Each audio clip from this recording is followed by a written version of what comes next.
Viral, Ustadz sambut dan beri minuman para biksu Thailand yang jalan kaki ke Candi Borobudur. Viral di media sosial sejumlah momen sambutan hangat warga kepada rombongan 32 biksu yang berjalan kaki dari Thailand ke Borobudur, Jawa Tengah. Diketahui para biksu ini melakukan perjalanan religi untuk ibadah saat hari Raya Waisak di Borobudur 4 Juni 2023 mendatang. Mereka sudah melakukan jalan kaki dari Thailand sejak 2 bulan lalu.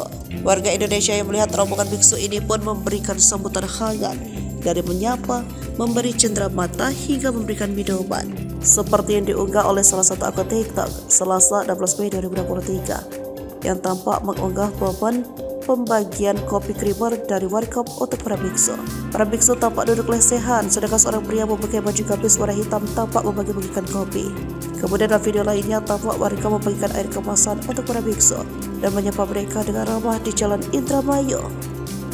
Di Indramayu ini, anak-anak sekolah bahkan sampai berdiri berjejer di jalan untuk menyapa para biksu. Siswa-siswi itu bahkan sampai jerit-jerit memberikan semangat hingga turun diabadikan biksu memakai kamera ponsel mereka. Terlihat juga para biksu yang melakukan ritual tudong mendapat pengawalan dari Banser hingga pemuda Pancasila.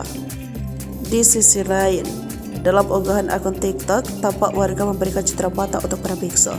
Biksu itu pun menyambut drama, bahkan meminta satu di antaranya meminta foto bareng warga sebagai kenang-kenangan.